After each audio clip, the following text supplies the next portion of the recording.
Welcome to the Washdown podcast. And on today's episode, we have Battalion Chief Jermaine Kemp. And we had a great conversation, talked about a lot of stuff, leadership, mental health, you name it. Hope you guys enjoyed it. Make sure to like and subscribe, all that good stuff. Here you go, Washdown podcast with special guest Jermaine Kemp. Y'all are funny. He's lucky I'm fucking here. Y'all are funny, man. My garage is torn the fuck up, and I got to get that dialed back in. So is mine, man. Your garage has been fucked up for how long you lived here? 2 years? 4 years. Y'all are funny. I have a system. Twice a year, I completely take everything out of the garage and put it all back in nice and neat, and then I do a project, and then I need to do it again. Okay, thank you. I'm glad I'm not the only one. Man, I'll clean my garage up maybe 3 times a year, 4 times. I don't know. I just I must be obsessive. Mine's like once a month. No, I ain't doing that now. But I'll do, and you start working on projects, and you got shit built up. I lose tools. I go buy another thing. Oh, yeah. What did I do with this? Where's that 16 millimeter socket? I have 7 of them. And then I blame my son, where you at, son? Where you at? And then my wife said, why you always blame me? Okay, I'm sorry. See, I blame her. I blame my wife. I'm missing screwdrivers. Like, where are my screwdrivers? I had 2 complete sets. That's funny. Nope. Hey, I'm going to take my hair because I might get to laughing. Oh, you're good, man. Funny. Do it. We're going to get some meds on standby. It's a good thing. Good thing we got a paramedic here today. Where? You ain't going to need him. I'm good. Oh, so let's make sure that mic is pointed right towards your face right there. Okay. So, yeah. I mean, you talk loud enough, but whenever you kind of get to the side, it kind of goes I was doing away. that so I don't scream in Yeah. y'all ear. That's why I was kind of being courteous. Hey, don't worry about courtesy. Okay. We're both half deaf now anyway. It doesn't matter. Yeah. Okay, So, I got you. I want the people that are watching this to be able to hear all of the pearls and nuggets of wisdom that you have to drop on them. Good luck. All right, come on, hit me with the pearls and nuggets. Well, Jermaine, thanks for coming on the show. I appreciate it. I know Chris appreciates it as well, even though he never really says that. I'm not good with affection. It's all good. Yeah. So why don't we start with a little bit of background, and then we'll just go forward. So how long have you been in the fire service? Why did you want to get into the fire service? Where are you from? All right. From St. Louis, Missouri. Graduated in 1993 high school. Got a college scholarship, played basketball down at the time, Southwest Missouri State. Met my lovely wife down there. Then I transferred in 1995 to Missouri Western up in St. Joe. Graduated with criminal justice degree in 1997. Thought I was going to be a police officer. Detective is, what I wanted to do, FBI kind of work. And that wasn't the case. My wife's just a little bit older than I am. So she was teaching at Smith Hill Middle School. And 2 officers on separate occasions asked me if I ever thought about being a firefighter. No, never been in a station. What I know, I used to throw rocks at the firefighters in St. Louis when they try to cut the hydrant off on us. You know what I mean? So that's all I know about firefighting, right? But he told me 9 days a month. 9 days a month? Are you kidding? And they said if they had to do it over again, they would do that. So what I ended up doing was just applying for KCPD for the several police departments.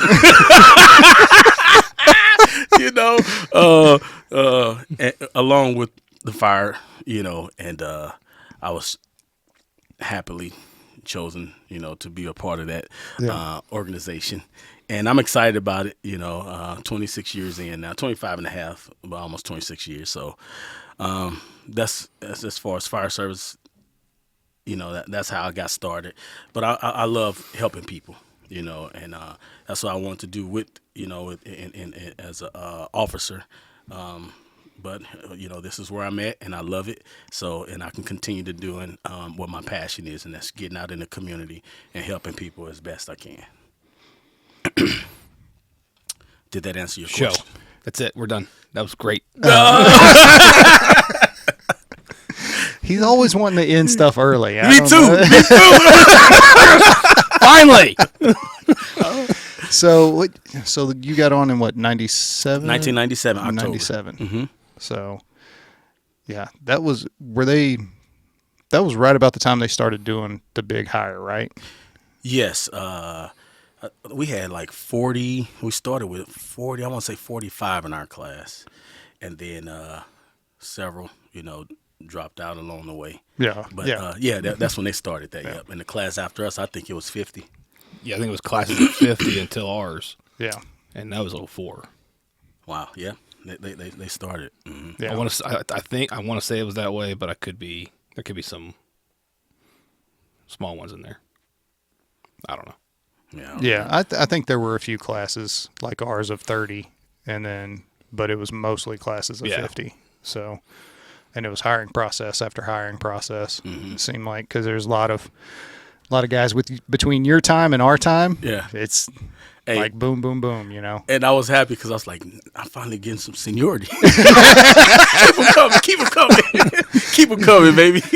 Then he got promoted. Went to 0. Built it up again. Got promoted again. Went to 0. Yep. Got promoted again. And has maybe you're building up pretty quick now too. Yeah. Got a couple.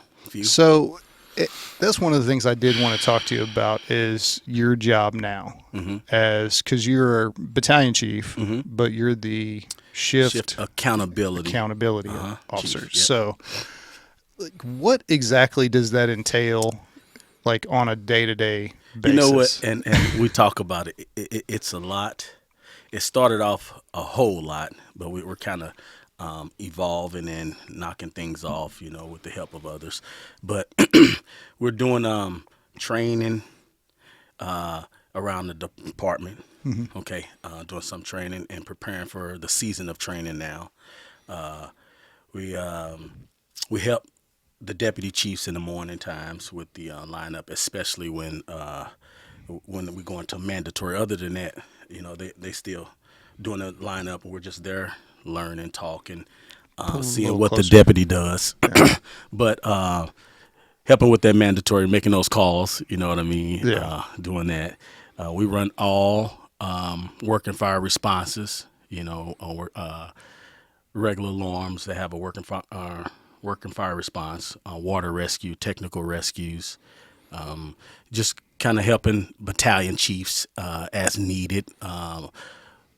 I've been called at about 3 a.m. to go out and help with the occupant service sector, at an incident that consequently wasn't a working fire response, but I was, they woke me up, and I went out and helped doing that. So it kind of does a lot. It has a lot with it, and it's still a moving target with it. We're just, like I said, we're the first in this position, so we are putting it together. PIO.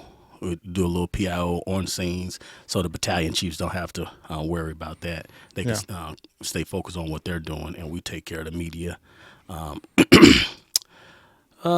There's a lot, there's a lot. And you would ask me that, and then I just kind of draw a blank, but it's a lot that come with it. Yeah, it seems like it, because, obviously we have a different one on our shift that shows up. Sure, yes.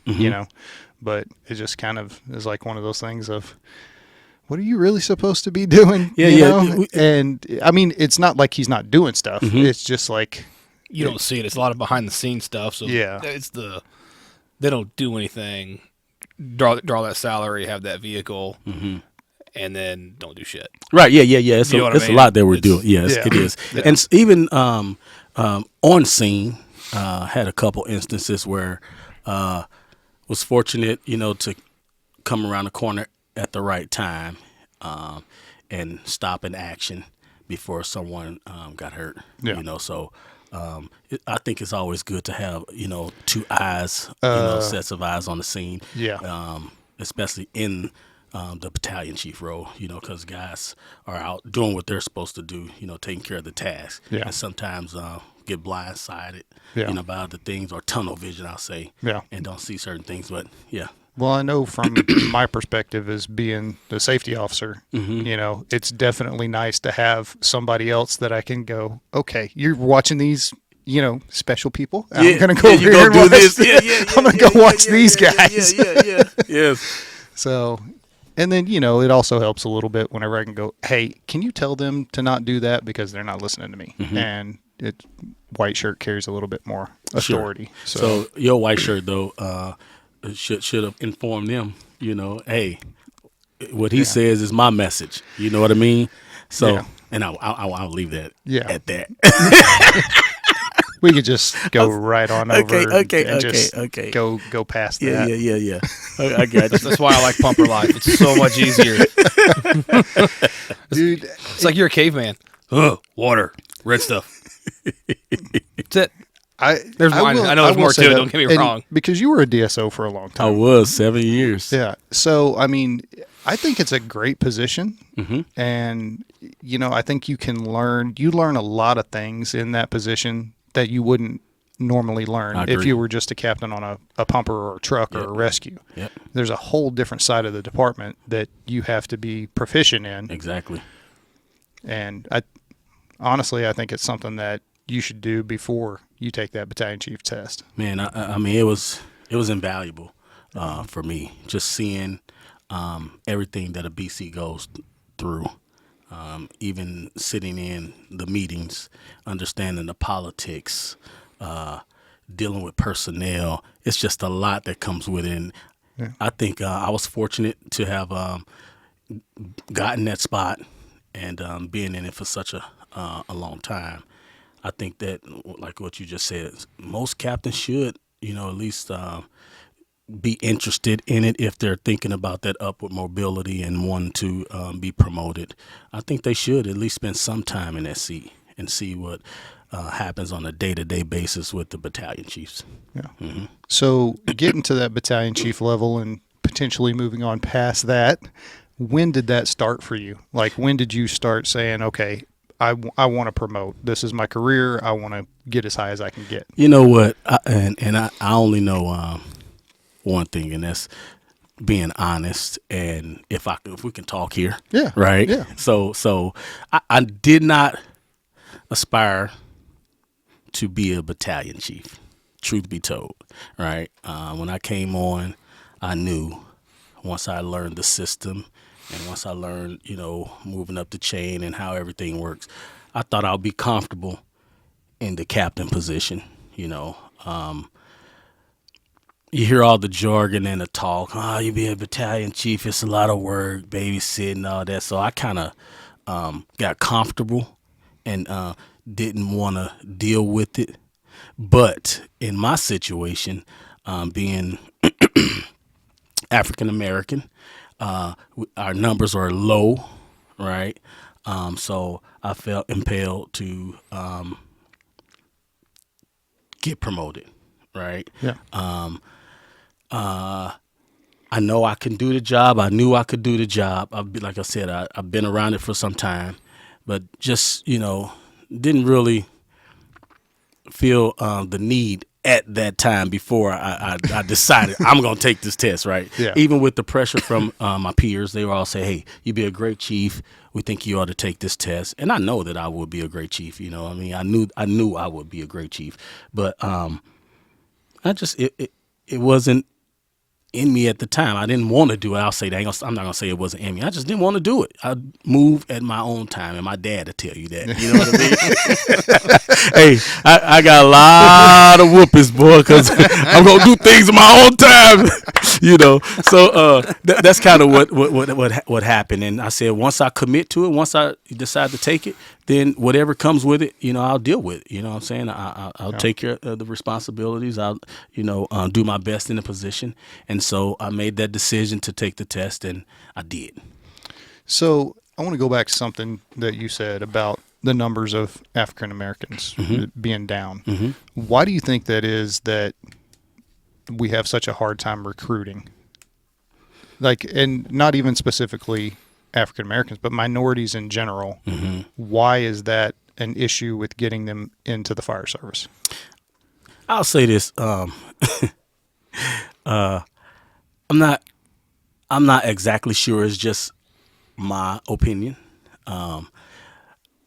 And I think that we have to go back to history, right? Yeah. When you're dealing with fire, because in our community, when we talk to African Americans, say, you're a firefighter, man, you crazy. Even me, I never thought to be the firefighter. You know what I'm saying? Who wants to run in a burning building and and risk your life and doing all that, right? But I'm saying that to say, when we saw fire and when we saw water, our ancestors, it wasn't a good thing. You know what I mean? And so I think those things kind of spiritually, somehow, some way, is in us, right? And we think, it's a bad thing. But I think when we get more people, especially now, because in times past, we had a number of African Americans on the job, right?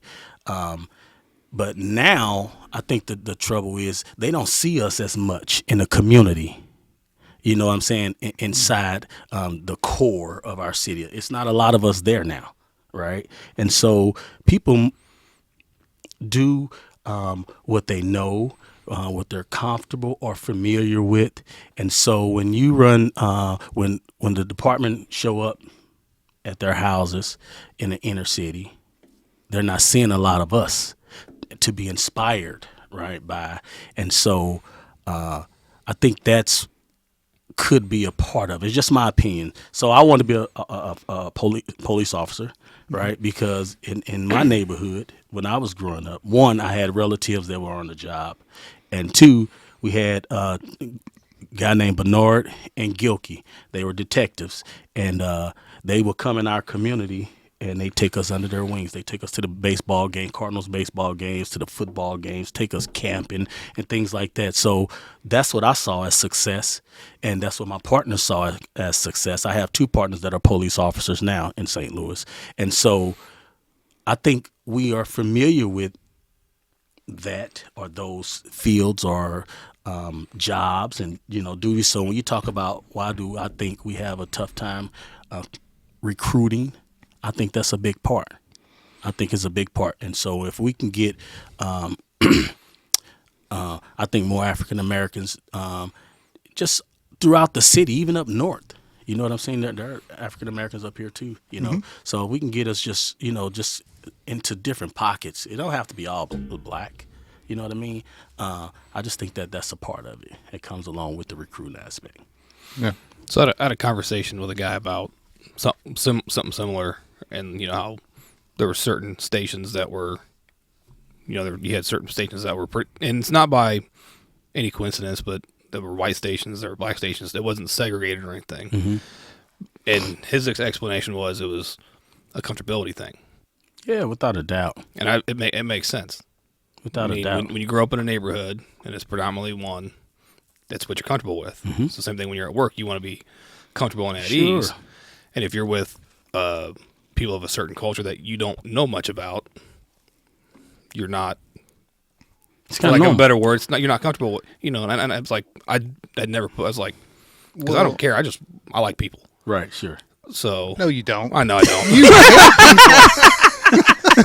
How many times on this podcast have you said, I hate people? I do hate people. I like persons. I like persons. But when we're at the station, I don't care. Yeah. Well, see, let's have fun. So part of that goes back, and there's been a lot of studies about this, is people are tribal. Mm-hmm. And for a long time, they separated along those tribal lines, mm-hmm. and it was skin color, mm-hmm. Just because of geography or whatever. Mm-hmm.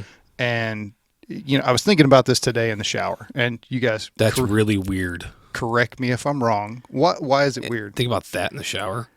What else am I going to think about? I don't know. Make up a story, man. Sing a song. Yeah. Listen. Think about some of my best thinking in the shower. Oh yeah, no doubt. It does. In the shower, it's fantasy time. Like, what's the ultimate fantasy? Oh my God, my wife came home and she hit the lottery. What am I gonna buy? 1,000 acres. I'm gonna have 4 barns. Hey, I think like that all the time. That's what you do in the shower. You don't think about tribal history. No, that's what's up. That's weird. Whatever, man. Go on with your point, weirdo. Okay, now I got to find it again. Yeah. See, he does this crap to me. He interrupts me, and then I just lose my train of thought. It might be on purpose. It might not be. I don't know. But no, I was thinking about it, because we all went and sat through that DEI thing the other day. But I was thinking about that and the whole tribal thing, and how, and let's be honest, there's an issue on fire departments and police departments across the country on that kind of stuff, right? And there always has been, and efforts are being made to stamp that out. I don't know that it ever will, because people are people. People are gonna be people, yeah. But my thought on it, and it kind of has always been this way, of once you put on that uniform, that's your tribe now. Mm-hmm. It has nothing to do with skin color or anything else. It's everybody's blue or red or whatever color you want to denote the fire service. All the rest of it goes out the window, because then it becomes can and will. See, that's the perfect world, though. I understand. That's cotton candy rainbow land, and I want to live in it for a little while. I know that. So I get you. I get you. But it's, can you do the job, and will you do the job? Mm-hmm. Right? How do we get from where we are now to there? That's the question. I don't have the magic wand. If I did, it'd be done. Right. Let's go back to tribal and comfortability and things like that. So I'll say this. In my experience, this is it's a small thing, but it's major. Right. Okay. I've been to several stations, and when you talk about comfortable, I was the only at one African American at the station, and I'll say Caucasians. Can I say that? Yeah. Okay. Sure. Yeah. Like the temperature a little colder than African Americans, right? Well, some of us want it 80 degrees in the station. See, I'm a tropical people. Okay. you know what? That's awesome. I can live with you. Then. I can live with you, right? We'd be fine. I'm telling you, we'd be good. And I ran into that with a guy at the station I'm at now, because they keep it 64 degrees. Yes. In the wintertime. Yes. Listen, it's 30 degrees outside. Wear a sweatshirt. Put a blanket over you. See? You'll be all right. So why should I have to be that way? And that's the deal. You just hit the nail on the head right there. Why do I have to be uncomfortable to keep you comfortable? Does that make sense? So when you talk about comfortability, I can fix this. Equator side of the station, Alaska side of the station. See, hot and cold. Now there's and an issue. And then in the middle, now there's perfect. See, now there's an and issue. we all meet in the middle. See, because that hot air and that cold air mixes, and then it brings everybody together. And we're gonna have a thunderstorm Damn in right. the station. And that's where we are with it. And that's where we are. We're gonna have a thunderstorm. You understand? And Who doesn't like thunderstorms? And that's where we are. So coming back to that, right. Coming back to that is, but if we remember, you said all I wanted was a drink of water. We all come to work for this organization. We wear blue, red, whatever you wear, black, whatever it is, right? Mm-hmm. So now we're supposed to be one, and I said that's the perfect world, right? Yeah. But we do in essence, we work for a city that pays all of us to do a service, provide a product, whatever it is that we offer our citizens, right? Yeah. So we should all be able to come into this place where we spend a third of our lives, but I shouldn't have to come and be uncomfortable. No, it's not your house. It's not your house. It's not my house. It's all of our houses that the city has allowed us to be in to take care of the citizens. So we should all be comfortable at some point, and or meet in the middle, right? That's where I was going to go. That's kind of where. That's kind of where what you talk about comfortability, and what you say. Hey, we're all on the same team. But if we're on the same team, that's where we have to act. So you said, how do we change that? How do we get there? We have to We have to care about each other. You know what I'm saying? We have to learn to. It's almost like a marriage. We got to learn to accept each other's differences, right? Mm-hmm. We got to learn to accept each other's differences. We're there for 24 hours, then we go away for 48. With this 24 hours, let's just respect each other, do the best we can, and let's get out here and serve our community to the best of our ability. And I think everything will be well. But the magic thing is, you said people will be people. So, and we have had this conversation, the ability to agree to disagree. And like you said, it's 24 hours. 24. You ever do a 24 with us? Well, I did a 24 with No, him, I but that said was us. 18 years ago. Yeah, I I know, said, and I remember it, man. I had a great time. One of the best days I've ever had on the fire department. He don't even remember. I'm sorry. I'm sorry, JG. I'm sorry, Cam. I'm sorry. I'm sorry. You watched a movie. We hung out. See, I'm so sorry. You're just another sub. I never treat anybody as a sub. Hey, listen, I treat people with respect, no matter. Listen, hey, sub or not, I never used that to abuse it. I never did. I've always was welcoming. That's awesome. Doesn't seem like it. I don't know. There's just so many of them. You know how many people that come through? There it is. Hey, G, I'm sorry. I'm sorry. I apologize. Nah, you're all good, hilarious. man. That was during the time where there was a lot of us, and we were It was just a revolving rotating through. I mean, it's like even it is after now, us, though. it was a revolving door. Yeah. Of new people coming in, and Well, I mean, think of there's how it people is. I don't remember working with. Sure. And I mean, I feel bad. I'm like, dude, I'm sorry. Yeah. Well, and think of how I it is don't- now with the overtime and the mandatory. I mean, you Yeah, could be working with somebody like I've worked with people I haven't seen since I came out of the academy. Sure. Yeah. Sitting across the table from him and have a conversation. I'm like, I know that guy from somewhere. Yeah. Oh yeah, we were in the academy. Oh together. no, that's bad. That's bad. Well, that's bad. In his defense, he got knocked out in the academy, messed his memory up. Okay. He saw bloody foot, and That's that did happen. I have the scar to prove it. oh no. Yeah, that's probably why you didn't remember those guys. Yeah. I bet you remember everybody in your class. I remember everybody. I'm telling me too. Come on, JG. No, you can't do that. Damn, where I know him from. Well, and then You know what? It was that 12-year-old that punched him in the face too. that probably didn't help.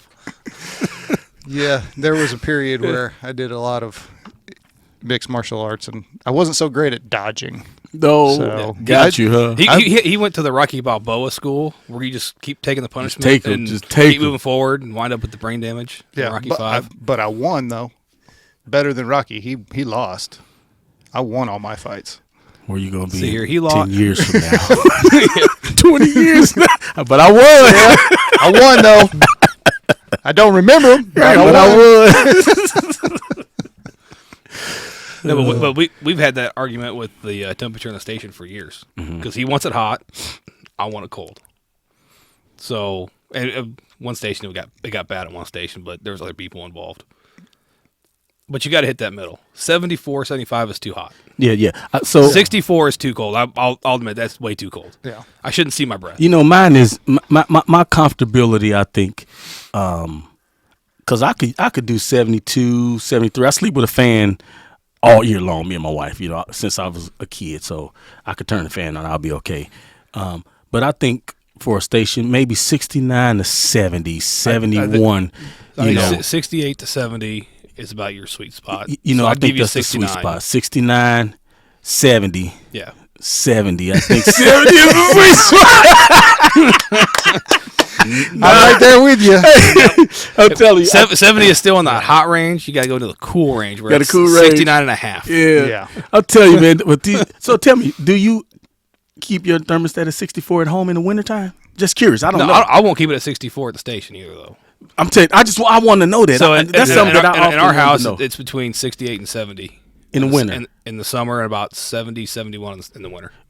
Is it on heat or cool in the winter? It'll be on heat. It'll be on heat. Yeah. But at the stations, they have it on cool at 64. Yeah, no, That's what I'm saying. Yeah. And those are the things that I won't do that. those Yeah. are the things we have to battle. You know what I'm Yeah. saying? It's like, That why was- do we have to do that? My do y'all do that at home? No. You know what I'm saying? You know they don't. Yeah, so, okay. But see, I'd rather have it a little bit colder in the winter. Still, we'll throw blankets on, and then I'll make the argument. I never do it, but like we can cuddle. Get the fuck away from me. 'Cause You I'm got to cuddle with her now. So even when it's in the 60s in the house, I'm still hot as fuck. See, Rachel and I I run hot. Wow. And Rachel that's- and I have that argument. Whenever I was single and had my own house and lived alone, like I barely turned my air conditioner on. Like Really? hardly ever. I had ran my ceiling fan.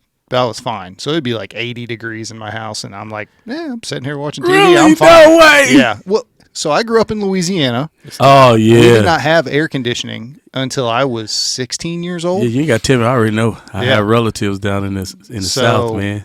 And then for heat, we had a wood burning fireplace. Yeah. So I mean, and that was in the living room. Yeah. Heat didn't make it to the bedroom. So it had an electric blanket, and it was fine.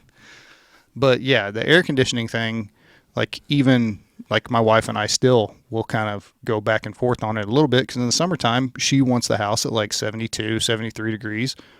I'm like, no, it's too cold. Yeah. It's 90 degrees outside. I want it to be close to 80 in here. I don't like a big temperature difference between inside and outside, because if it's too cool inside whenever I've come in from being hot, then I'm cold. Yeah. And if it's too warm in here whenever I come in from being outside, then that's uncomfortable. Yeah. So see, that's where that compromising come in. Yeah, well, it's compromise that she wins. Yeah, right. I ain't over. Right, exactly. I'll argue at the station all day about the temperature. Yeah. I'm not arguing about it here. You smart man. You smart man. That's awesome. I just didn't like the riverman. I wore it down over time. Now where we're at. Yeah, no. Like I said, man, if you're cold, throw a blanket on. And we do it at the house. I do it at the house too. Even the summertime, I'm like, a little cold in here. Throw a blanket on. Yeah. Man, I'm but an hour later, but I'm talking about all this though leads us back to that whole being able to communicate with each other and compromise, and then know that okay, we're not going to agree on everything. We have different backgrounds, different upbringings. Yeah. Ultimately, that stuff, yes, it matters, but does it really? In the grand scheme of things, because aren't we more similar than we are dissimilar? Aren't we all here for the same reason? Or shouldn't we all be at the station for the same reason? Sure. Yes. Providing a service. Without a doubt. Yeah. Mm-hmm. Providing a service, protecting our community. Mm-hmm. Like, why do we make it so hard? People are going to be people.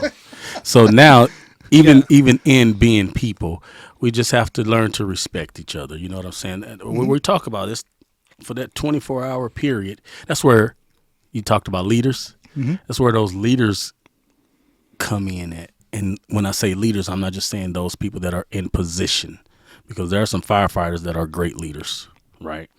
Leadership at every level. Yes, at every level, right? If you have a great leader in your station, you'll notice those people that have the influence, those are really the leaders. Mm-hmm. You have those people that have that, whether they're good or bad.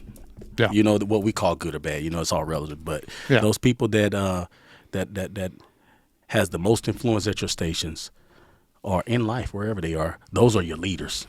Yeah. They don't have to be in a position of authority or anything like that. So if we want to fix things at the station, those are the people that we really have to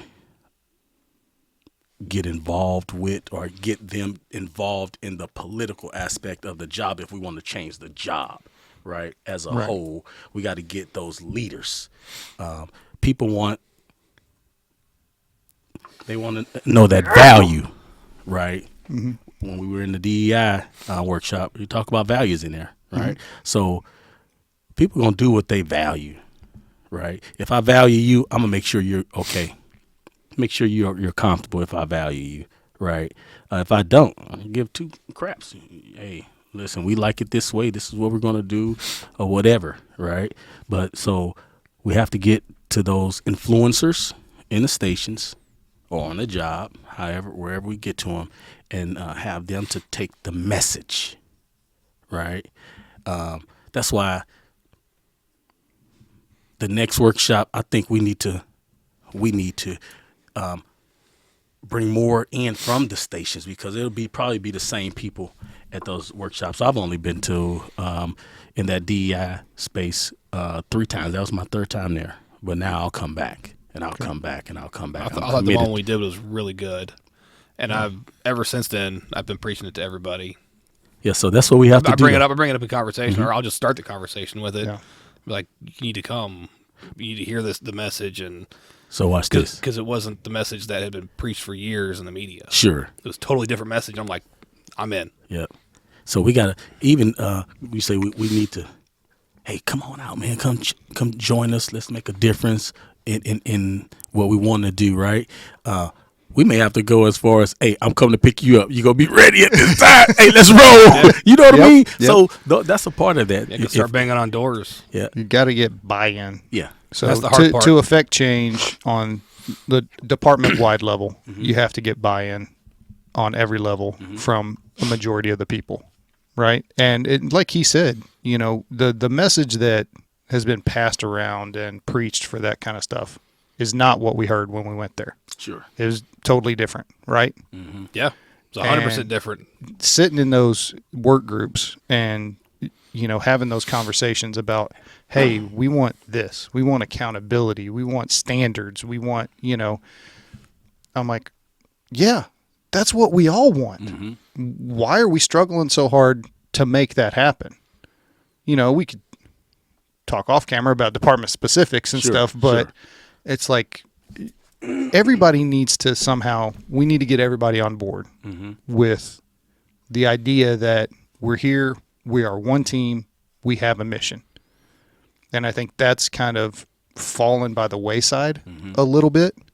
And I think, you know, to kind of tie this in a little bit to mental health, that's part of the problem, is because we have lost focus of our goal. And people, whenever you don't have a mission, don't have a goal, and you're this type of personality where you kind of need that, things start to fall off. So speaking of that, when you say lose focus of the goal, I think we have to somehow, some way in the academy, first as a job, what we did at the workshop, we got to figure out what our mission is, what we want to accomplish as a department.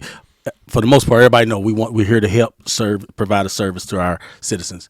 But we need, when you say one team, I don't know that we've been one team in the concept that you're saying. Right. When you say one team, one dream, hey, this is what we stand for, and everybody coming out of the academy should know we stand for this. And this is our mission. It should be in stations, all stations, right? So now that's when you talk about one. When we have this goal in mind, is to provide a service to the best of our, whatever our mission is going to be, everybody needs to know that. That's one. We haven't had that. Yeah. We talk about cultural issues now. That's what we've been having. Sit down, shut up. This is how we do things. And now we're transitioning and trying to move away from that. And now we're a softer department because we're respecting others and their feelings and all of that. Change is hard. We're not the only one going through it. It's across the country. It's happening, right? Yeah. But I think that if we're going to change something, I like that. The goal, I say it like, keep the main thing the main thing. We got to remember to keep the main thing the main thing. What's the main thing? So now when we come into the stations, we should see what the main thing is when we walk in every station in the city. I think that's something we need to talk about. I think it needs to hang over the kitchen table, because where do you spend most of your time? Yeah, I think we need to talk about that. You know what I mean? Yeah. Because now when you say what's our dream, you can go to station whatever. You can go to station whatever up there. I ain't gonna say no numbers because I don't know what. But you know what I'm saying? And we should all be singing the same song. Yep. As a department. You know what I'm saying? You can still have your station pride and do what you do. Call yourselves whatever you call yourselves. But at the end, what's our main objective? What's our goal? What's our mission? What do we value? Right? That should be in somewhere in these stations, on the back of rigs, on the back of the cheese buggies. Right? Yeah. I'm not opposed. Yeah. I mean, that's how the city's gonna know what we value, what our mission. Let's put that out there. If we really serious about that, about making a change, those are the things that we need to do. Well, and think about the trickle down of that. So more of us start having pride in our jobs. We start being one team, one mission. We're blasting that everywhere we go. We have higher job satisfaction. Then what happens? People start telling, hey man, I've had a great time. This job is the best job in the world. You should apply. And then we get more people applying and more quality candidates coming in. I mean, who knows where it could lead? Yeah. It's the softer thing. So I mean, we have a hard job, and you do need to respect people and their feelings to an extent, because we still have a job to do. We still have a chain of command, and it needs to be understood.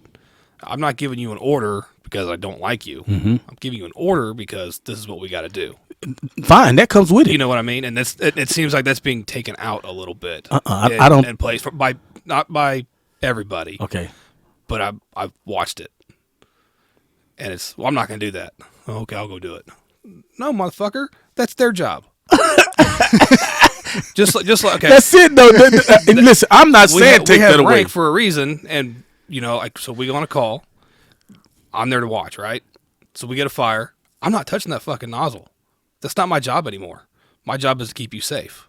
But it is your job at a certain extent, because we still have to coach and teach and show, and then once you've built those guys up, the firefighters that is, to be able to handle the situation, now I sit back and I do the overlooking. But you can't learn how to be on a nozzle unless you're on a nozzle. Right. And I hated captains that were like that when I was new. It's like, nope, I have the nozzle. Well, how am I supposed to learn? Teach me. So I'll say this. And so I'm in their hip. Yes. I'm right there with them. It's not like hey, go and put that out. I'm going to go over here. No. We're going in together. You're on the nozzle. I'm going to make you uncomfortable. Because I was uncomfortable. And now I'm comfortable. Right. So, but this is the deal. And you're there teaching them. When you talk about a good leader, and I think that you take them with you, you show them. They take you with them, with you. They take you with them. That was a tongue twister, wasn't it?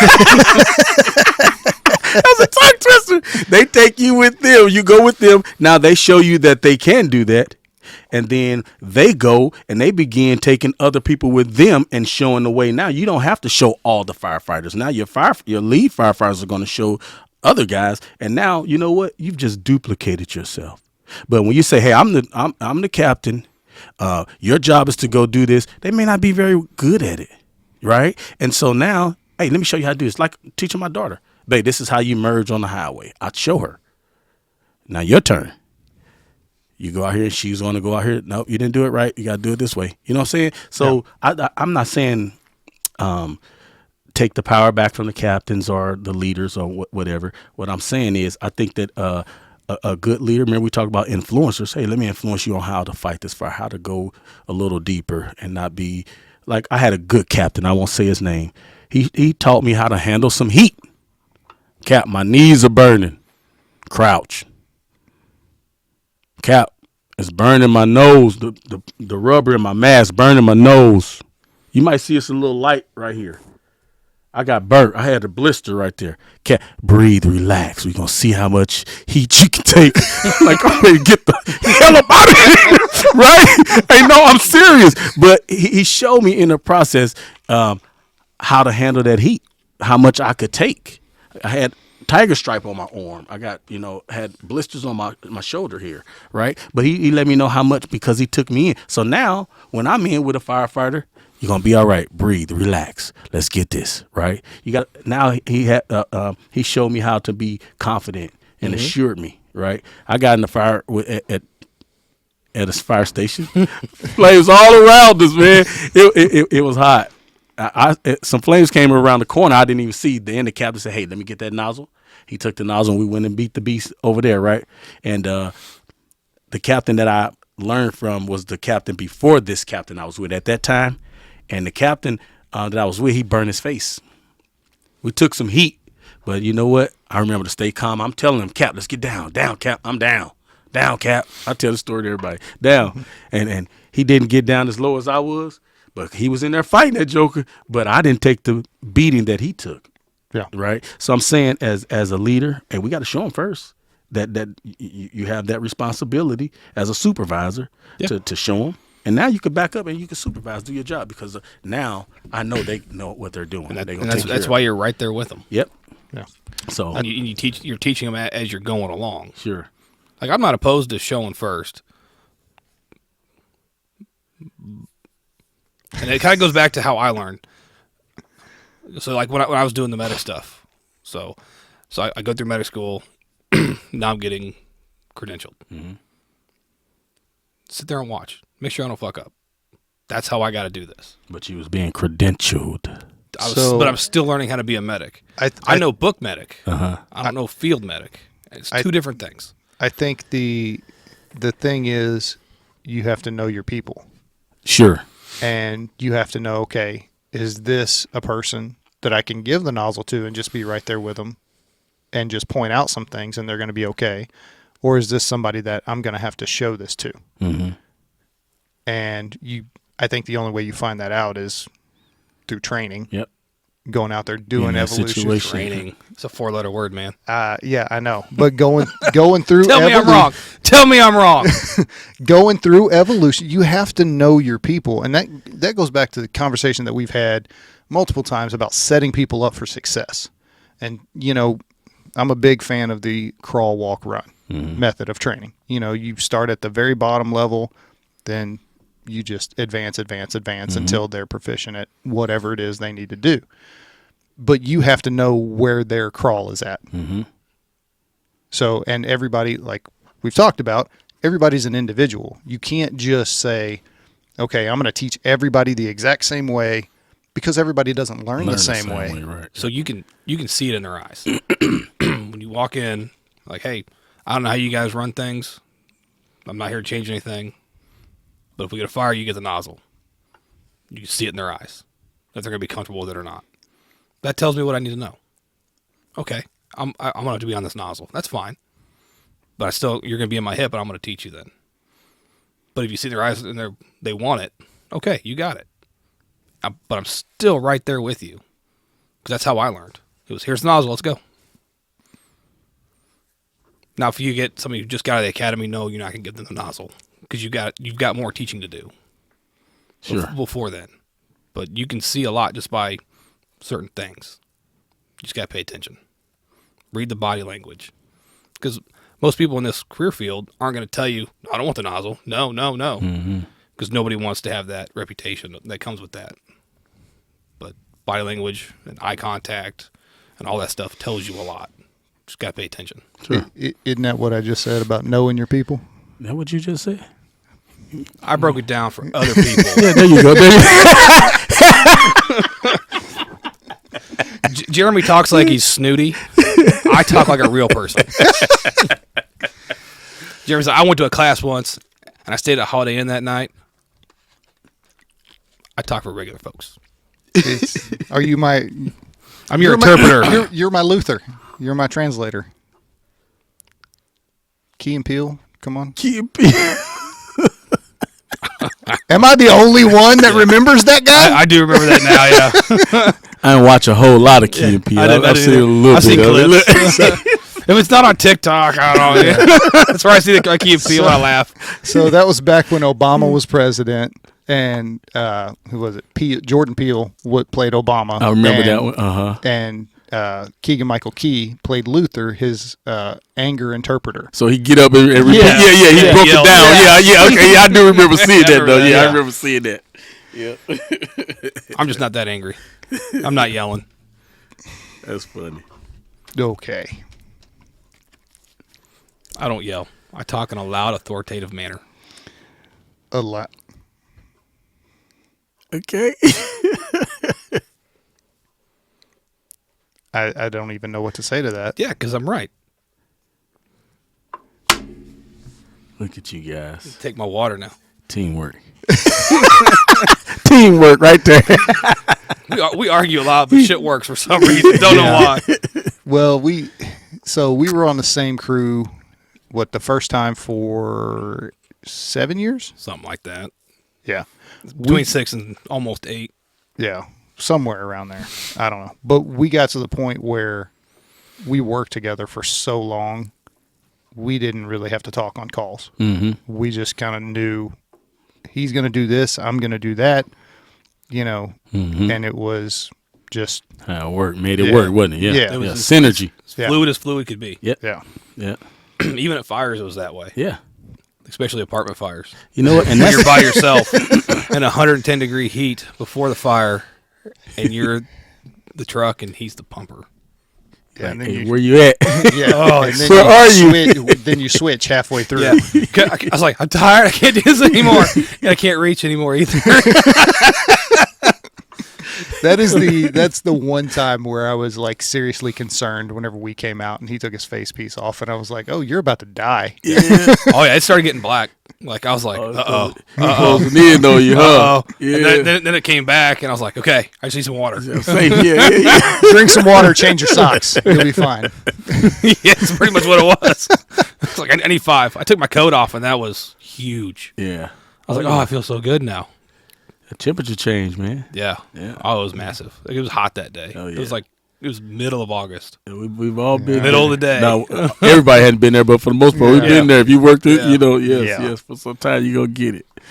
And Yeah. that's it was just us Yeah. for a while. Nice. Well, it was right after, I don't know if you remember, whenever we did the big push for incident command where the captain would Had to stay outside. and command the Yeah. city. Yeah. So it's a 3-story apartment and it's on whoop ass. Mm. And we take the hand line, go up, second floor where it started. We're in there. Everybody else, every other company goes to the 3rd floor. Mm. And It was just y'all. it was just us. Y'all in the beast. Y'all in the beast. You two in the beast.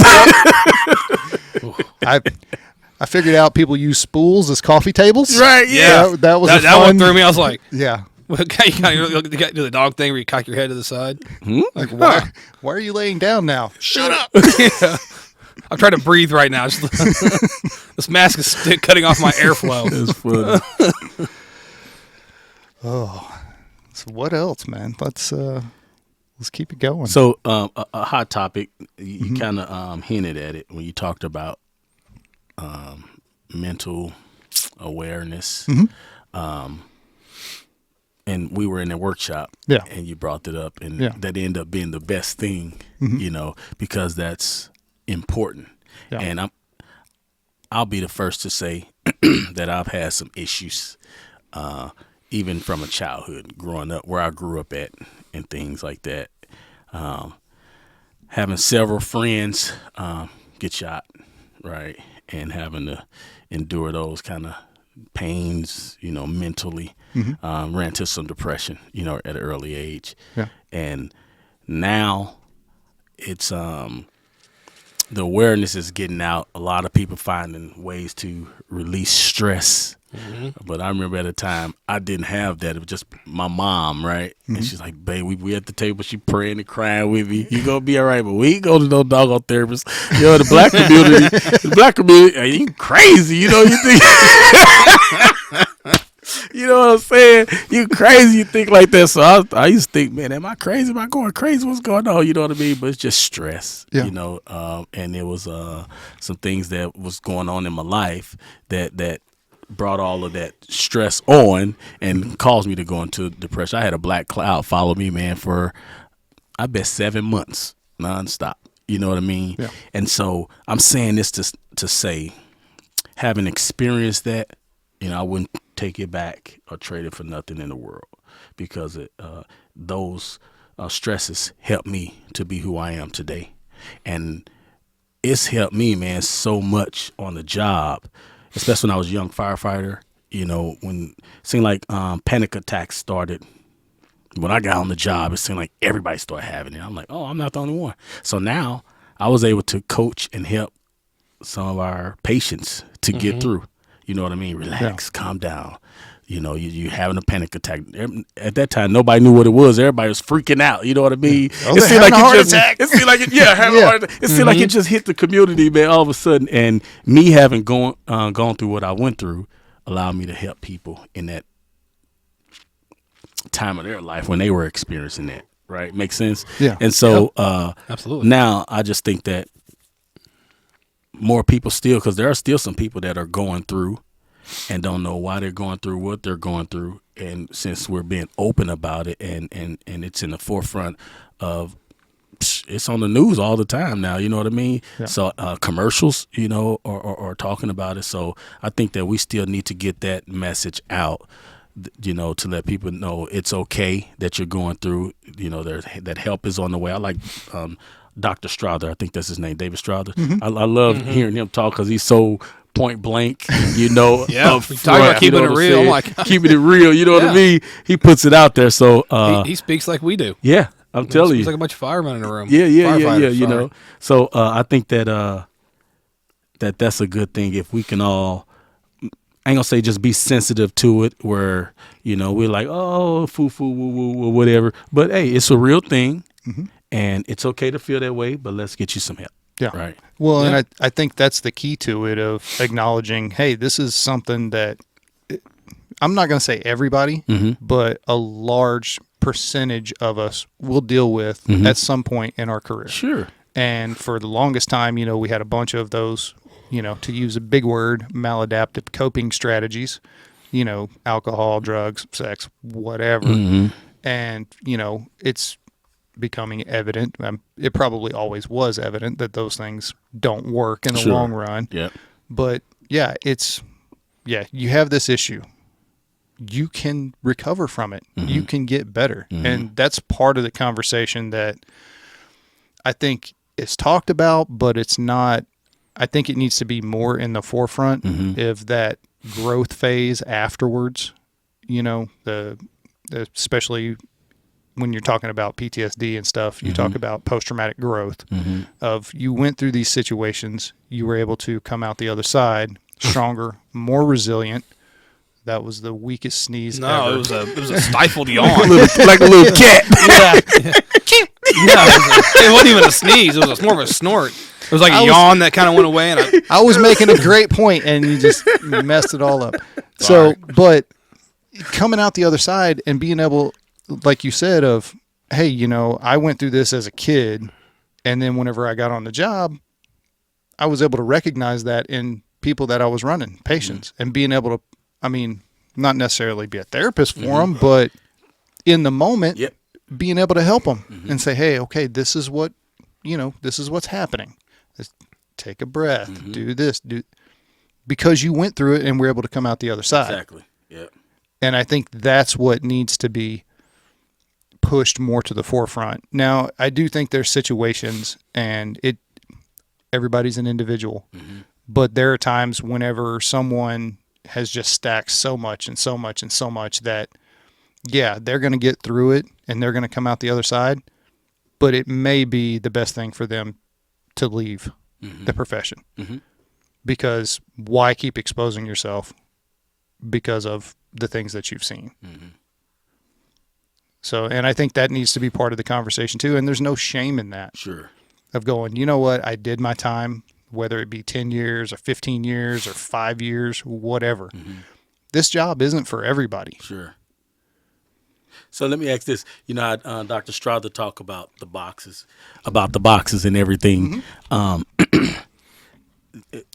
To your point, do you think that a person can knock off so many boxes, open those boxes where they can continue a career? Oh, absolutely. Yeah. So the way that I've heard it explained a million different ways of sometimes, people use the analogy of it's a cup, and, you got a drip of, all your trauma and all the things you see and all that stuff. And eventually that cup overfills. Sure. So you can dump that cup out by doing the things that you need to do to keep it from spilling over. So it's entirely possible. And I think for a vast majority of people, that's what happens. That's what happens. Yeah. Is you're able to find those coping skills that you need that's going to work best for you that allow you to continue in the profession until it's time to retire, like your natural retirement. Sure. For some people, I think they come into these professions, whether it be the fire service, the police department, the military, or whatever, they've already got boxes stacked to the ceiling because of childhood trauma and just various things. Sure. And they start stacking the job trauma on top of it. And then the trauma of just day-to-day life. The dealing with your spouse, your kids, your dogs, whatever it is, Yeah. And I think they're already so far behind the 8 ball, and maybe they're just not that resilient of a person. And like I said, there's no shame in that. Sure. have the self-awareness, and I think To know when it's time. to know when it's time. Mm-hmm. It's like the athlete that stays too long. Mm-hmm. You know, how many times did Michael Jordan retire and come back? Yeah. Come on, bro. Yeah, it's time. Like, you should have never came back and played for the Wizards. I mean, you know, but He loved the game, man. He loved the game. Yeah, he loved the game. but the game don't love you back. At some point, Yeah, at some point, it's time to go. Now, and I think it's kind of arbitrary for us to sit here and go, if you don't make it 25, you know, or if you don't make it 28 or 32 or whatever, that's an arbitrary number. Mm-hmm. Because if somebody comes in and they do 5 years and that's all they can do, okay, that's all they could do. that's it. Yeah. And to be quite honest, you know, with the way that the job market is right now and the way people, the younger generation, are looking at jobs, Mm-hmm. they're looking at them as jobs, not careers. Yeah, not a career. Yeah. Yeah. So the idea that you're going to get this magical number of years out of somebody, I think that's pretty much gone by the wayside. Mm-hmm. Now, will it ever turn around and come back? Maybe. I don't know. I mean, that's a societal issue. Mm-hmm. But if we get 5 good years out of somebody, I'm good with that Mm-hmm. because that's what it is. Mm-hmm. I don't know. Am I wrong? What you thinking about over there? Call volume. Think about it. I mean, with call volume's gone up significantly in the last 5 years. Mm-hmm. What goes up? Was it 12% a year? Not the number. No, I don't know. I don't know. So, and I know it. I think I'm pretty sure it's a double-digit number. It goes up it increases, or maybe it's 8%, or it's right there. But you're running more calls now in 5 years than guys used to run in 10 or 15. And I think that plays a factor in what's going on, especially when it comes to mental health. You're exposed to a lot more, so it doesn't take you as long to fill your cup. And it's harder to empty your cup because you're still working and you're still adding more. So you might dump out a quarter of the cup, but between your next appointment, which is hard to get in and schedule these, you've just added another half. That's a thought. And so that's where those I'll say self exercises come in that you learn from the therapist, you know, where that will hold you over, you know, until you get. But and those are great. I think people should do them. But I think an added benefit is having your leadership, whether it's your unofficial leaders or your ranked leaders, being able to recognize and help. Mm-hmm. And you being open about it as well. I mean, it's a whole bunch of different things that have to come together, Sure, to make it work the right way. You know what? And I'll tell you another experience I had with another firefighter on the job. We had a traumatic incident that happened my first Christmas on the job, where a family was killed on the highway, and so that bothered me for my first 5 years on the job. I would never drive that way at nighttime. In the daytime, it was cool, right off 435. But at night, I couldn't go by that place, right?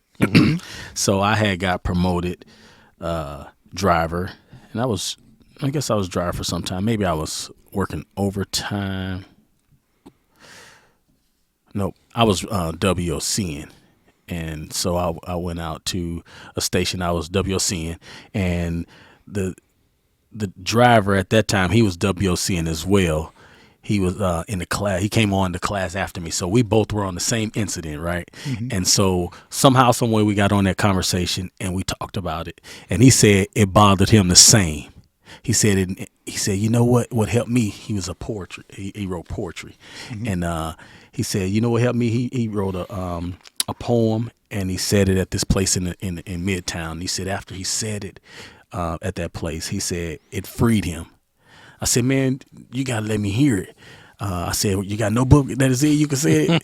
He's like, no, I got the CD in my car. That was at CDs back. Remember CDs back then? Can you believe we said remember CDs?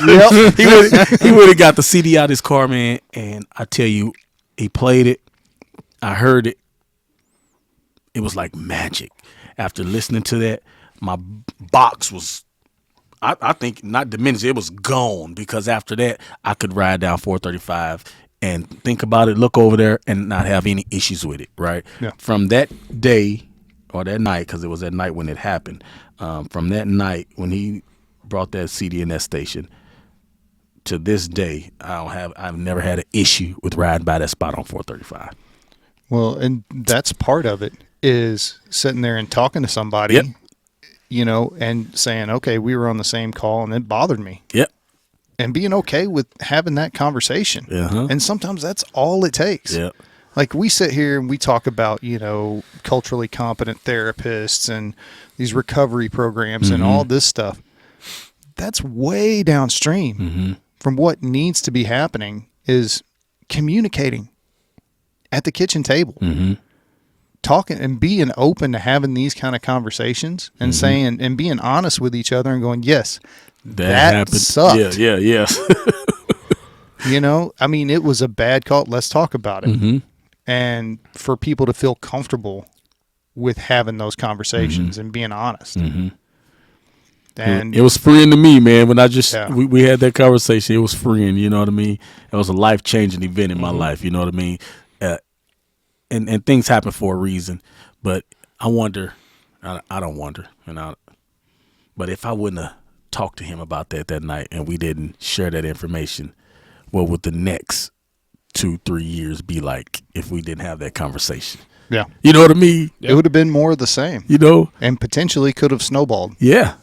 Exactly. So. So, because that seems to be kind of the progression of, you know, it's like David talked about of, you know, you got that one box and then you get another box because you didn't deal with this box. So, okay, I'm not going to deal with this box either. And then you start stacking them. Piling up on you. And pretty soon you got a whole storage unit full of boxes. Now you trying to figure out how to get rid of this mess. Yep. And they're all leaky and yeah. They're cardboard. Not the good cardboard, the old cardboard. Yeah. They're wet on the bottom. Soggy. You got to throw a match in there.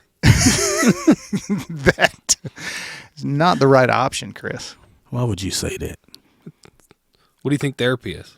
When you go and talk about it and you deal with your problems, you're getting rid of your boxes. I don't think they blowing them up. No, but you're burning You them burn them. I Is think they just walking them out. Yeah. I'm playing. No. Hey, because you can believe that. Yeah. It's a different way of seeing it. Yeah. Yeah. You're going to carry them out one by one, and I'm just going to let it progressively burn out. But you're still getting to the same point of an empty storage unit. Sure. Yeah. But do you ever get to an empty one? Well, yeah, I mean, you got some ashes, you got to sweep it out. That's your tune-up. The residue's still there, though. Yeah. Yeah. It's always going to be. It's there. life. Yeah. Are you it's calling life? Are you calling But- Serve Pro? No, I'm going to get the power washer out and Who's gonna clean it up? Who's gonna clean this mess up? throw some bleach down and Yeah.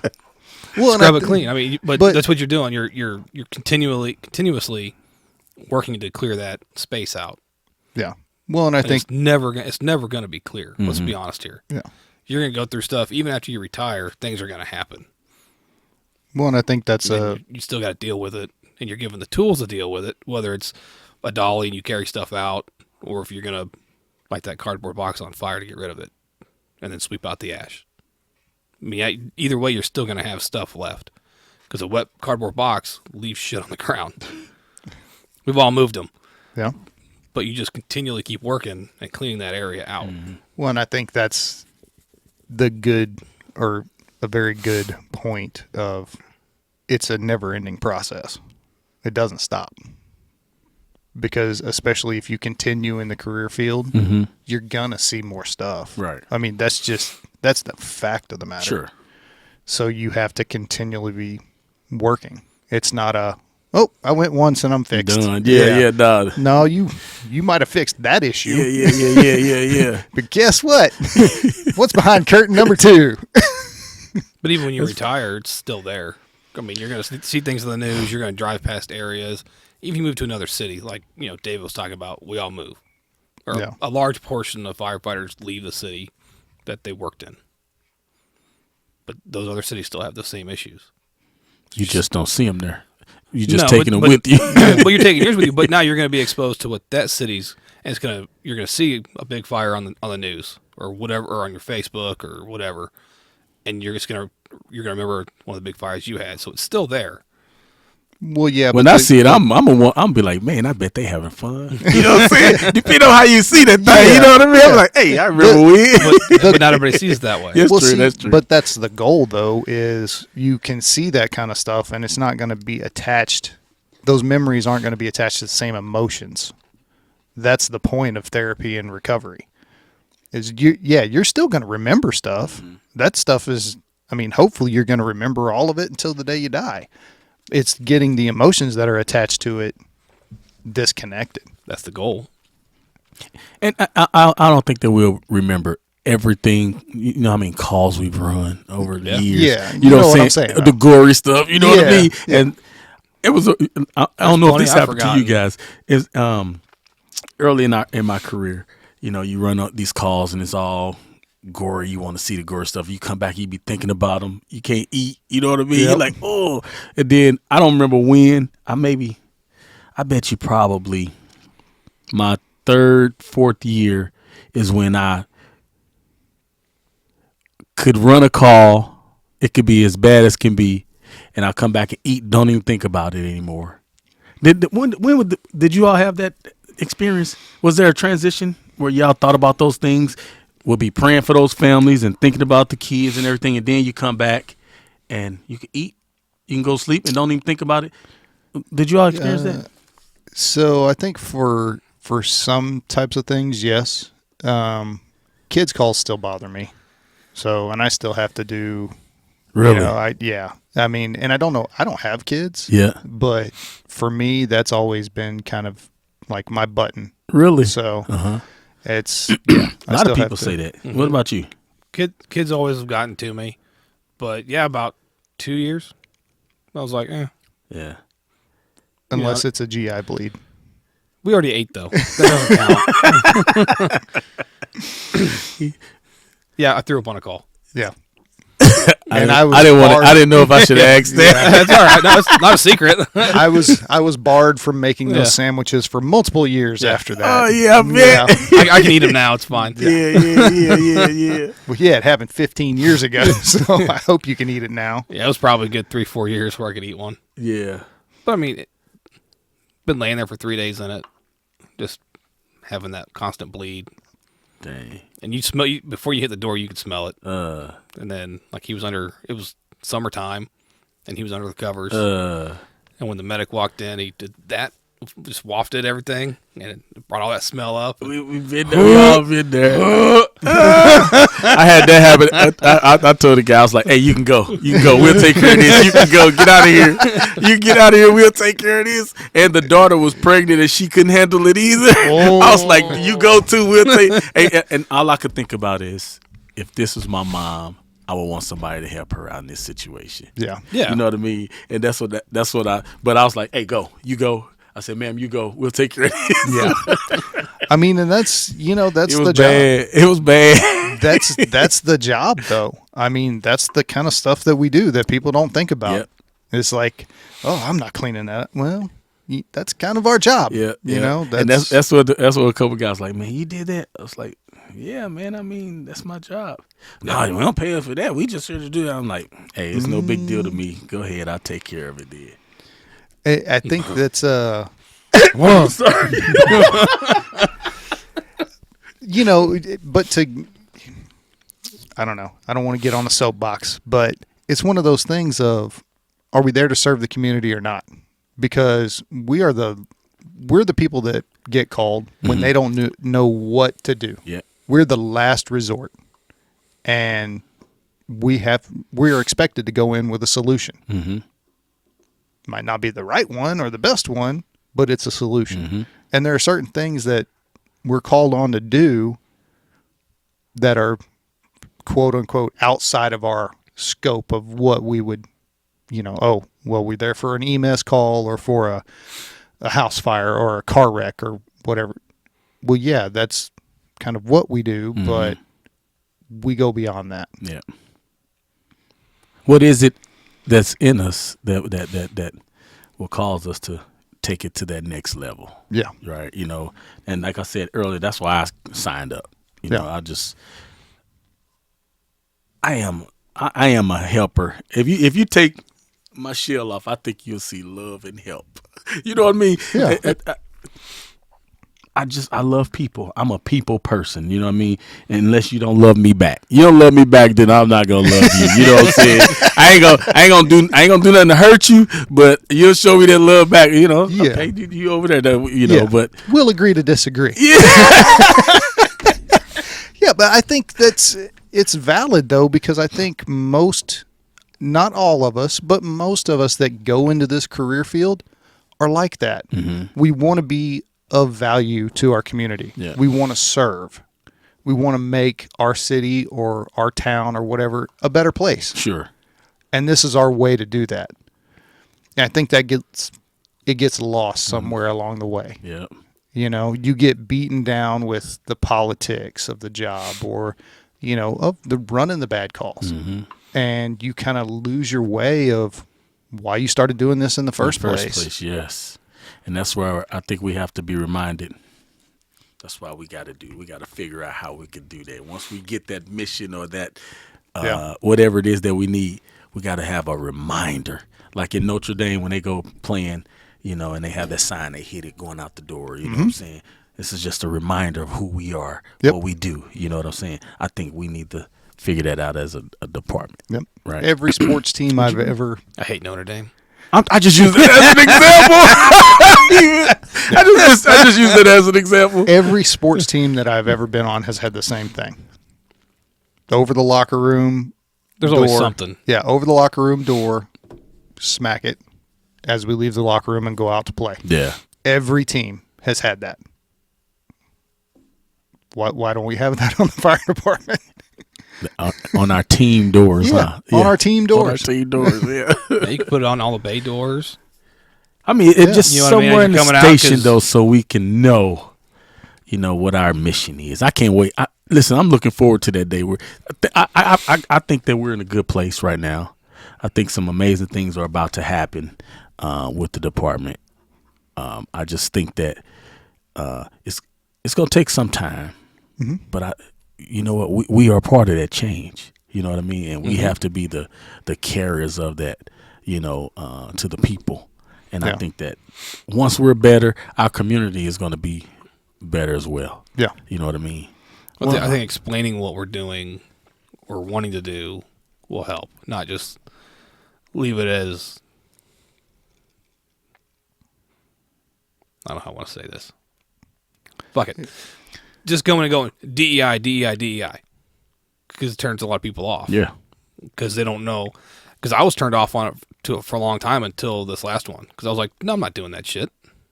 But the last one, I'm like, now I'm in. Because the way it was explained and what we want to do. Mm-hmm. As not just a department, but as a service, as a whole. I'm like, I'm in on that. Let's do that. Well, and I think that's where the communication comes in. That's why communication is number one. And then you get buy-in. Still disagree. That's because you're dumb. What did our group come up with? Professional development was first. As a whole, that's what we decided. Yep. Professional development, and then what was it? Communication, cooperation. Yeah. Mm-hmm. Yeah. And then So Sadie always led it, is what we Yeah, at the Sadie top. always led. yeah. Which, I mean, But see, you're not going to get your buy-in or professional development without communicating it properly. It's all subjective. You can but you can have professional development all day long. You have the best in the world. But if you don't communicate it the right way, just like in a regular conversation, we can say the same thing, but we say it differently. But what if when you come into this department of professional development is at its best, and so now we're going to communicate that to the cadets. See, but it's already built. But that's We're building it now. But I'm just saying That's what I'm saying. Because they all have their importance. Yes, they're all very important. But to the entity, I think that, and again, we can agree to disagree. Yeah. as a department, once our professional development is in place, and that's with what it all comes with, all the different styles of education and where it's trying to go with it. But if we have that dialed in, now we're able to communicate with those that are coming in, because you got to get them at the beginning. You can't get them at the beginning and they don't know what's going on. Yeah. That's kind of where that's kind of why we are where we are right now. And I agree with that. Well, it's that crawl, walk, run thing. Yes. You have to start with a foundation, the fundamentals. Tim Duncan, the big fundamental. One of the greatest basketball players. Was he flashy? No. But he did the fundamentals, and he was great. If you don't do the fundamentals, how do you build the fundamentals? By training. Professional development. How do you build professional development? You're trying to get to communication. Yeah. We got to talk, though. Communication is the key that unlocks all the doors. You got to talk. It depends on the communications. You're going to have bad communication. You're going to. Yeah. And you're going to have bad professional development. Yeah. And the only way to fix those is by communication. So if I'm saying something that's wrong and everybody's... Then you need to be trained to say the right thing. Then we have to build the training the right way, which we have to communicate about the training. It all revolves around communication. Communication is key. And you will build the best professional... I see what he's trying to get at. He's trying to get at. You got to communicate, period. That's how you learn to walk, crawl, and all that. Your parents communicate with you. And then once we have that professional development, now we're selling it. Now we're not even selling it. We're proving it, and we're doing it with everybody in the department or in the service and to cadets. So, but I want to go back to what you said of it starts in the academy. Getting that foundation and moving forward, because a lot of the problems that the fire service has could be weeded out by what they learn in the academy and knowing what is acceptable and what's not, what the standard is. Because instead of training cadets to take some standardized test for some kind of certification, actually teach them what the job is.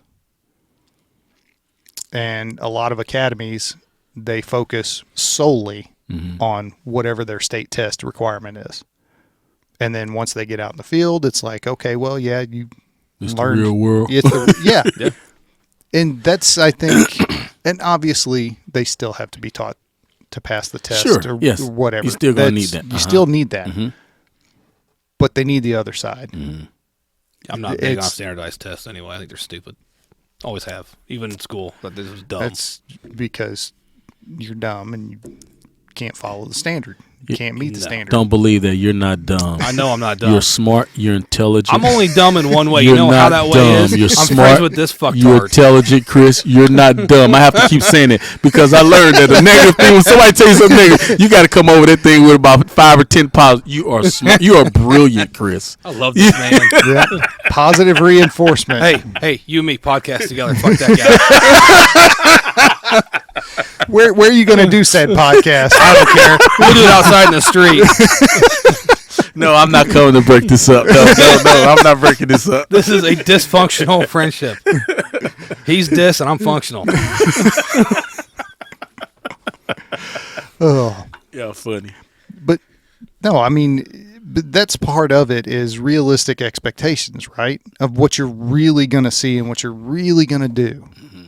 So, yeah, and I think the standardized tests for, certifications and stuff, they're that way for a reason. Right. Yeah. But it's the bare minimum. Like it's, can you raise a 25-foot ladder? Okay, great. Can you raise a 25-foot ladder after you've carried it 100 yards because that's where your truck is parked and you got to get down this long driveway to the house? Oh, and guess what? It's down, the hills, grades. Yeah, that kind of stuff. The real world. The real world. It's not going to be perfect every time. Yeah. So and that's a large part of our job is thinking outside the box. What's this? OJT.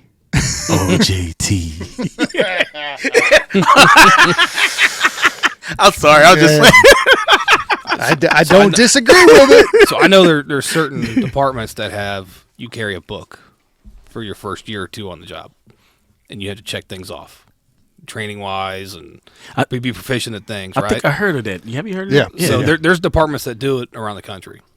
So my thing is, that's great, but why don't we expand on that? So you're a brand new firefighter. You just got promoted driver. Why don't you both have a book? Why don't you have a book as a brand new captain, as a battalion chief, as a deputy, as the fucking fire chief? Because each level, the job changes. And you need to learn how to do that job. Well, not only that, but also, let's say you are that brand new firefighter. What's your goal in this career? Do you want to be a driver? Do you want to be a captain? Do you want to be a battalion chief? Do you want to be a deputy? Do you want to be the director of the department one day? Mm-hmm. What are the steps you need to take to get there? Yeah. Boom, boom, boom, boom. Here's your book. Yeah. These are the goals. Yeah. These are the steps. These are your benchmarks. This is what you need to do year 1 through 5. Year 5 through 10. Professional development. Oh, no!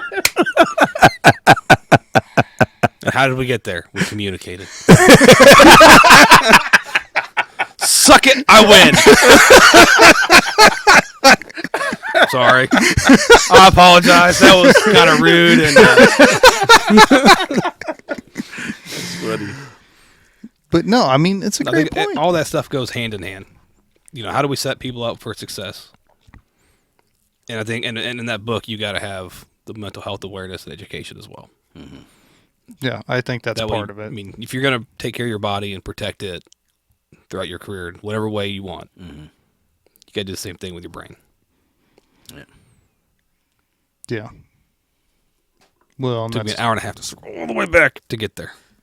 You got that. I ran the shit out of that. Where is your partner? He's having. He's on sabbatical. Yeah, he's on sabbatical. Oh, okay, there you go. Yeah. Okay. So, yeah, and I think that's something that needs to be talked about too, like physical fitness goals, along with the mental health. Physical fitness is super important, and we don't really talk about it, and it's not really pushed so much in a lot of departments. Whereas I think, I mean, if you go down and look at just the numbers of departments that have physical fitness standards and, like, I don't know what the right term for the programs are, not peer fitness, but, you know, along that lines, they treat their firefighters like tactical athletes. You know, they have PT training and all of this stuff. You look at those departments. It's built into it. Yeah, as it's built into, you have less injuries, you have less time lost because of injuries. I can believe that. Yep. I mean, it's just, that's the data, and that is what it is. Now, do we do an inherently dangerous job and people are going to get hurt? Sure. That is going to happen, 100% guaranteed, because we don't operate in safe environments. We are out on the roads whenever everybody should be freaking home, but we still have to go out when it's icy, when it's wet, you know, when it's 110 degrees. Yeah. We're still out. Yeah. We're still doing the job. You have to take care of your body to be able to do that. And it's not taken seriously enough. So I watched this video the other day about how elite athletes have been dying younger through like cardiomyopathy and heart attacks at an age when they shouldn't have it. And basically the argument is when you're exercising the way they do and the output that they give, and it breaks down to sweating and what's in your sweat and the minerals that it takes from your body. So like he was trying to make the point of exercise isn't exactly healthy. And I'm like, I disagree with that. It's not knowing how to replace what you've lost. Right.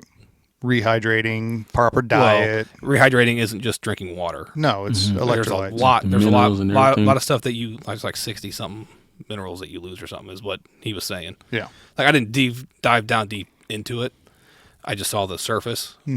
But I think having an education on how to rehydrate the right way, how to control your diet the right way. Because let's be honest, firefighters and cops eat like shit. The for the hell most you part. say? We're getting better though. Some people are, I think we. but as a whole, it's still awful. Yeah. I think we're getting better. Don't you think we've gotten better over the years? Yeah. Back in the day, we would eat fried food all the time, donuts all the time. You know what I mean? I think we're getting better. That's one tradition I'm okay with going away is bringing donuts on your first day. That can go. One, they're stupid expensive. They are now. And they don't. Crazy. I'll be honest, they don't taste this way they used to. Like when you want them, just like, they're not as good, so I just don't eat them anymore. Mm-hmm. Yeah. Even my first day, I will agree with that. They do taste different. Like that day I bought donuts. It's weird. I didn't eat one. Really? Yeah. Well, spent $100 on donuts. I didn't touch them. To kind of touch on that, like the whole, replenishing what you've lost, as far as when you work out and stuff, rehydrating correctly. You got to look at for the diet portion of it, like the nutrients and things, especially in like spinach, for example. So like the iron content, because that's what, you need to eat spinach for iron and blah, blah, blah. Okay, well, in the 50s, it was at like, I don't remember the exact numbers, but it's like 80%, right? And then in the 70s, it was 60%. Mm-hmm. And in the 90s, it was like 10%. So you're not getting what you think you're getting from these foods that you're eating. And you need to realize that and supplement accordingly. Mm-hmm. And I think in our job, you have to take supplements. You have to take vitamins. You have to take, magnesium, potassium, all of these things, because you're not going to get enough through your regular diet. I don't like that magnesium. I know you don't like the magnesium. Well, you're taking all too much. And there's you're different taking too much. Components that go with the magnesium. So have you tried? You're probably taking the wrong one. They have like folate. Yeah, magnesium folate. That's the one I take at nighttime and kind of relax me. So he's got the Calm from Vitamin Shop, choline. Which I might try it like at noon. So I take mine just to see what happens, or after, like in the middle of the afternoon, where I'm not just eating a meal. You know what I mean, and see what happens. He said it make him go to the restroom. Yeah, it do. Does. It's like immediate. Yeah. It's like 10 minutes. I'm like, I'm pushing. If there was a little kid in my way or a pregnant woman, I'd knock him down. I'd like to see you take that before a run. So, like, y'all gotta move. Yeah. Like Big Mama, get out my way. Exactly. So if it's having that effect on you, then you need to take a smaller dose. So because it shouldn't be that immediate. And it could be something else too. I don't know. Well, but my guess is the magnesium. Yeah, it's probably that because you're taking it with your protein shake. So it's a combination of your system just can't handle that. So you need to adjust accordingly. Either take it later, earlier, whenever.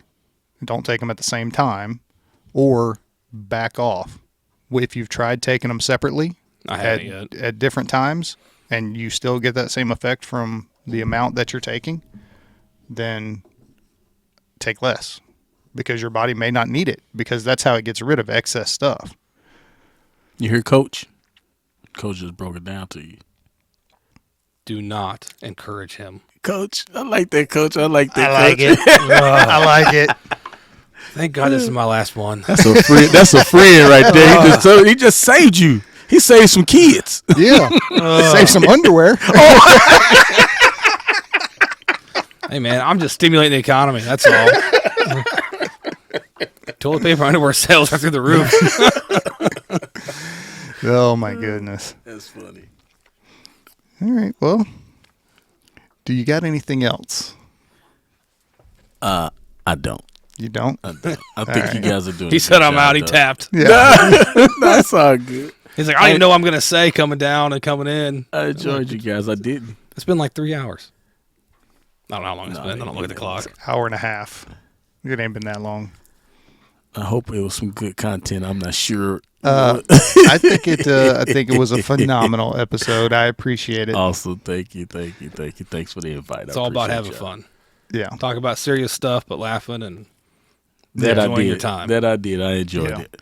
Well, and the more that we can get people to come on and share their story and share their point of view and basically push it out there that it's okay to talk about, this kind of stuff. And I know we kind of hit a little bit of leadership, a little bit of mental health, a little bit of just, general conversation or whatever. But I mean, that's kind of what it's about, is let's get the conversation going and just be open to talking. Because, I mean, like we talked about, be able to agree to disagree, because we're not all going to agree about everything. Everything, that's right. Yeah. Because we're individuals.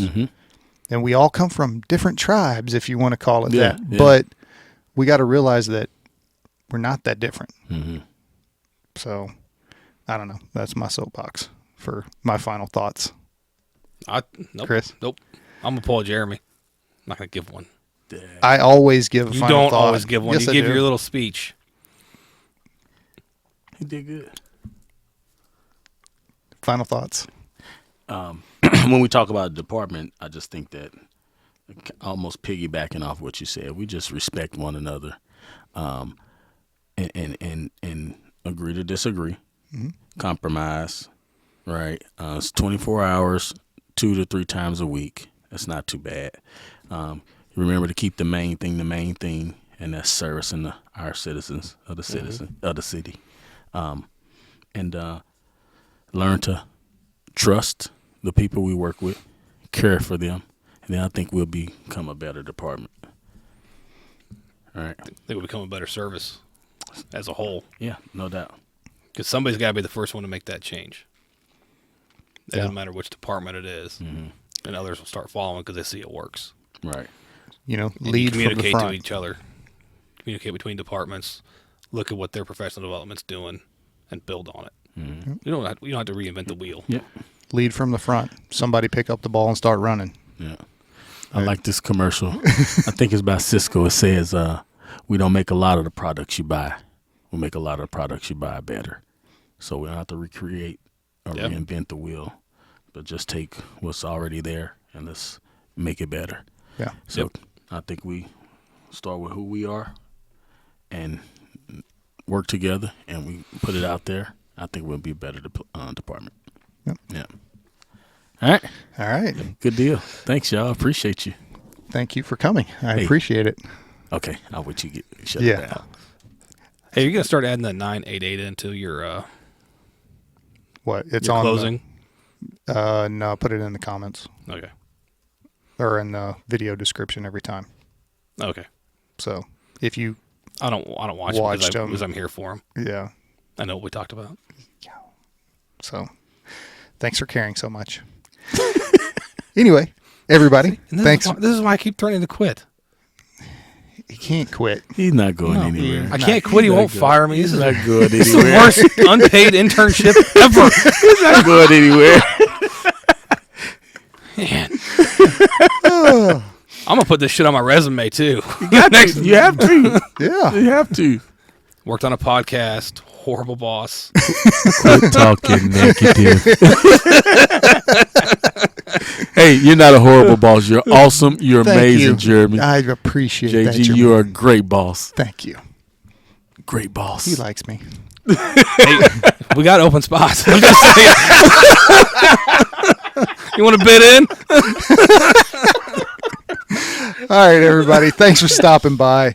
Remember, if you are struggling, reach out. There are resources out there for you. If you know somebody that's struggling, reach out. Let them know you care. Let them know there are resources out there. And big thanks to Jermaine Kemp for coming and sitting with us today. Appreciate it. And Nelson. Yeah, you're indifferent. I get it. Good job, buddy. All right. Gold star. Thanks.